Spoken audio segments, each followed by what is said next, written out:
वहां पर कटघरे में खड़ा करने वाला था कि बताइए विधायक जी, बताइए मंत्री जी, या बताइए मुख्यमंत्री जी, आपने ये भ्रष्टाचार कैसे किया, आपके कार्यकाल में ये भ्रष्टाचार कैसे हुआ। ये लोकायुक्त का अधिकार है, इसलिए हम आज लोकायुक्त की नियुक्ति के लिए यहाँ पर इकट्ठे हुए हैं। लोकायुक्त के अधिकार को समझना होगा, लोकायुक्त के पावर को समझना होगा। लोकायुक्त एक ऐसा पद है, यदि उत्तराखंड से बनने से लेकर अभी तक के किसी भी मुख्यमंत्री ने भ्रष्टाचार किया होगा तो लोकायुक्त के पास एक ऐसा अधिकार है कि आपकी एक प्रार्थना पत्र से लोकायुक्त उन मुख्यमंत्रियों को कटघरे में खड़ा कर सकता है कि भाई आपके कार्यकाल में यह भ्रष्टाचार हुआ है, कैसे हुआ, इसकी जवाबदारी तय कीजिए। परंतु हमारी सरकारें तो क्या भाजपा क्या कांग्रेस, हमारे जो नेता है वो भाग जाते हैं किसकी सरकार आने वाली है, वो अपना पल्ला उस ओर दे देते हैं। आपने जैसा देखा होगा, उन्हें मंत्री पद चाहिए, उन्हें राजनीतिक दल से मतलब नहीं है, कोई भी राजनीतिक दल चल जाएगा, परंतु वो प्रचंड बहुमत होना चाहिए और उन्हें मंत्री पद होना चाहिए। वो भाग जाते हैं इन चीजों को कि किसकी सरकार आने वाली है। परंतु ये उत्तराखंड की जनता को समझना होगा, जिस भ्रष्टाचार की आग में आज उत्तराखंड जल रहा है, उस आग को बुझाने के लिए, उस आग से उत्तराखंड को बाहर निकालने के लिए लोकायुक्त की नियुक्ति होना बहुत जरूरी है। जिस भ्रष्टाचार की बात आज हर घर में हो रही है, हर माता भ्रष्टाचार की बात कर रही है, हर पिता भ्रष्टाचार की बात कर रही है, और यूकेएसएससी और यूकेपीएससी या उपनल या आईसीएचएनसीओ के माध्यम से चले जाने वाले अभ्यर्थी वो आज भ्रष्टाचार की बात कर रहे हैं। तो मैं उन अभ्यर्थियों और उन माता पिता को कहना चाहूंगा कि आप इस लोकायुक्त की नियुक्ति के आंदोलन में समर्थन दीजिए, क्योंकि उस लोकायुक्त की दवा, उस लोकायुक्त पर मरहम जो इस भ्रष्टाचार पर मलहम लगा सकता है, उसकी दवा ये लोकायुक्त है, उस भ्रष्टाचार की दवा लोकायुक्त है। मैं कहना चाहूंगा कि हम 5-6 वर्षों से लगातार 2017 से ये आवाज उठा रहे थे कि यूकेएसएससी में भ्रष्टाचार हो रहा है, यूकेपीएससी में भ्रष्टाचार हो रहा है, उपनल के माध्यम से अपने सगे संबंधियों को लगा रहे हैं, वो चाहे कोई से भी विभाग में भेजने की बात हो, परंतु कोई इस बात का संज्ञान नहीं ले रहा था। हमने कई दफे आयोगों के अध्यक्ष से मुलाकात की, हमने उनके सम्मुख ये बात रखी कि भाई भ्रष्टाचार हो रहा है, आप क्या कर रहे हो, आप इस पद पर बैठकर, इस कुर्सी पर बैठकर मोटी सैलरी ले रहे हो, परंतु आपके पास संज्ञान नहीं है। कहाँ प्रदेश की जांच एजेंसियां चले जाती है, कहाँ LIU चले जाता है, कहाँ विजिलेंस चला जाता है, जिन्हें ऐसा पता ही नहीं लग रहा है कि 2000 से और 2022 तक कितना भ्रष्टाचार हो रहा है। क्या सुरक्षा दे पाएंगे हमारी ऐसी एजेंसियां प्रदेश को, जिनके नाक के नीचे से 15-15, 18-18 लाख, 25-25 लाख में पेपर बिक जाते हैं। यह वही प्रदेश है जिस प्रदेश को बनाने के लिए 44 से अधिक शहादतें दी थी, जिस प्रदेश को बनाने के लिए हमारी माताओं बहनों ने रामपुर तिराहे जैसे जो अत्याचार, जो हमारी माताओं बहनों के साथ जो प्रताड़नाएं जो उन्होंने झेली है, ये वही प्रदेश है। क्या ये दिन देखने के लिए प्रदेश बनाया था?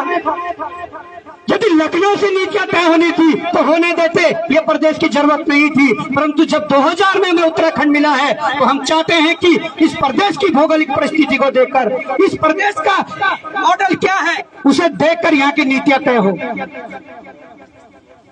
यहाँ पर देख सकते हैं हमारे सीडीएस साहब थे बिपिन राव जी, वो जब गढ़ी कैंट में आए थे त्रिवेंद्र राव जी के कार्यकाल में, उन्होंने देखा कि यदि गोरखा राइफल में हमारे जो गोरखाली भाई हैं उन्हें हाइट में छूट है, तो हमारे उत्तराखंड भी तो पहले ही पहाड़ी प्रदेश है। अगर हरिद्वार उधम सिंह नगर को छोड़ दिया जाए तो देहरादून का भी आधे से ज्यादा पार्ट पहाड़ी क्षेत्र है। वो चाहे आप चक्राता देख लीजिए या जो भी पार्ट देखना है, मसूरी देख लीजिए। तो सीडीएस साहब ने यह कहा था कि यहाँ पर भी वो लाभ मिलना चाहिए, और उन्होंने 170 जो हाइट लेते थे उन्होंने 163 हाइट कर दी थी। परंतु अभी क्या हुआ, अग्निवीर भर्ती जो परीक्षाएं हो रही है, अग्निवीर की जो भर्तियां हो रही है, उसमें उन्होंने वही नापतोल शुरू वाला कर दिया। क्या अन्याय नहीं हुई? तब जाकर सरकार महाराज ने संज्ञान लिया और लेटर लिखा, तो पर जिन्होंने जब तक वो परीक्षा दे दी थी वो तो बाहर हो गए। अगर नीतियां उत्तराखंड प्रदेश के हिसाब से नहीं बनानी है तो हमें ऐसा प्रदेश की जरूरत नहीं है। जैसी लड़ाई उत्तराखंड बनाने के लिए रची गई, जैसी लड़ाई उत्तराखंड बनाने के लिए लड़ी गई, वैसी लड़ाई आज उत्तराखंड बचाने के लिए लड़नी होगी, वैसी लड़ाइयां रचनी होगी, तभी इस प्रदेश का भला हो सकता है।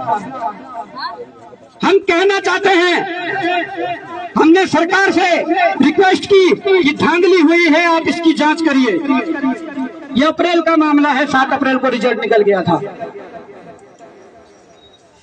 7 अप्रैल को हमने 9 अप्रैल को मुख्यमंत्री जनता दरबार में जाकर हमने कहा, मुख्यमंत्री साहब इसमें बहुत बड़ा भ्रष्टाचार हुआ है, आप इस पर कार्रवाई करिए।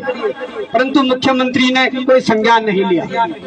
हमने मुख्यमंत्री आवास कूच किए, हमने सचिवालय जगह जगह जाकर माफियाओं को और बहुत अच्छी कार्रवाई करके लोगों को सलाखों के पीछे भेजा है।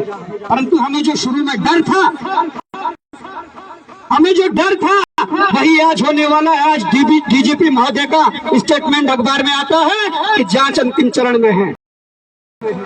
अरे डीजीपी महोदय, हम ये बता देना चाहते हैं कि एस राजू जो आयोग के अध्यक्ष थे, उन्होंने इस दबाव में इस्तीफा दिया कि मेरे ऊपर माफियाओं और मेरे ऊपर सफेद पोशों का दबाव है, इसलिए मैं जांच नहीं मुझे करने दे रहे।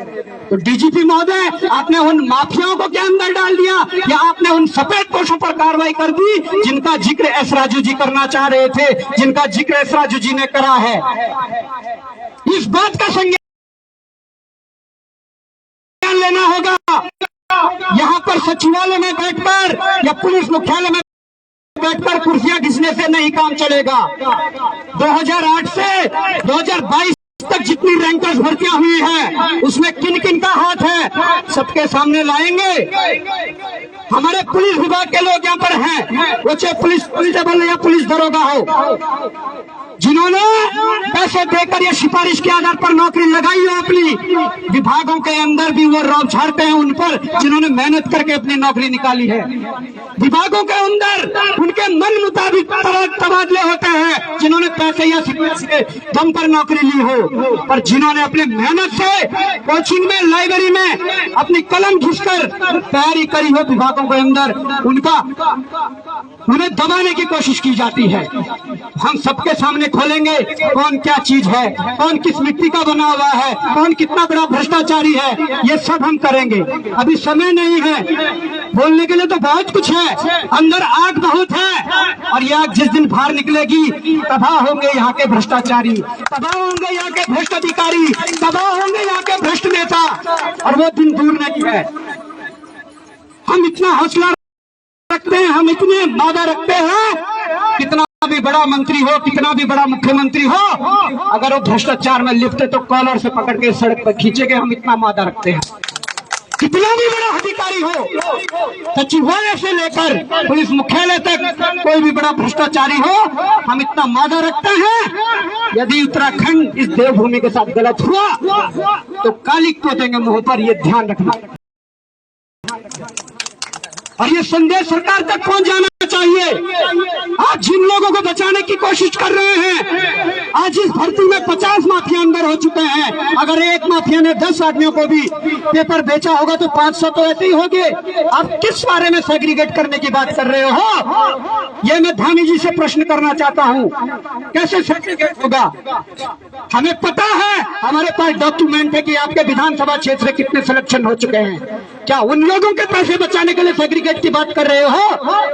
धामी जी, ये आप सुन लीजिए, हमने आपको अनेक माध्यमों से ये संदेश पहुंचा दिए हैं। अगर हमारी बातों पर अमल नहीं हुआ और इस लोकायुक्त पर अमल नहीं हुआ तो शायद ये जो अब आग लग चुकी है, ये आज आग पूरे प्रदेश में फैलेगी, पूरे घर घर, गांव गांव, गली गली तक एक आग जाएगी। जंग को निर्णायक जंग बनाएंगे और ये वादा करते हैं हम प्रदेश के युवाओं से, प्रदेश के अभिभावकों से, कि जिस ऊर्जा के साथ, जिस ईमानदारी के साथ इस लड़ाई को लड़ा गया, उस नई ऊर्जा के साथ और उसी ईमानदारी के साथ इसे आगे लड़ा जाएगा। मैं आपको वचन देता हूँ। और मैं धन्यवाद फिर से कहना चाहता हूँ अपने जो अपने पिता तुल्य जो यहाँ पर आंदोलनकारी है और हमारी हमारे सभी साथी हैं, आप सबका धन्यवाद। और हम कहना चाहते हैं कि जब तक इस जंग को अंजाम तक ना पहुंचा दे, तब तक हम लड़ते रहेंगे और लड़ते रहेंगे। जय हिंद, जय भारत, जय उत्तराखंड। उत्तराखंडी हल्ला बोल, भ्रष्टाचार पे हल्ला बोल, लोकायुक्त पे हल्ला बोल। अब एसडीएम साहिब अभी आ चुकी है, एसडीएम साहब, और हमारी मातृशक्ति यहाँ पे है उमा सिसोदिया जी और सुलोचना इस्वाल जी। बहुत संक्षेप में हम लोग उनको भी सुनना चाहेंगे, लोकायुक्त के समर्थन में हमें उनका भी संबोधन चाहिए।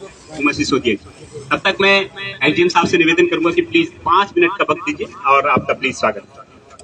धन्यवाद सेमवाल जी। मैं यहाँ पर कोई राजनीतिक भाषण के लिए उपलब्ध नहीं हूँ। मैं यहाँ पर आपकी छोटी बहन के रूप में आई हूँ, ना कि आम आदमी पार्टी की कार्यकर्ता के रूप में। लेकिन फिर भी मैं कहना चाहूंगी कि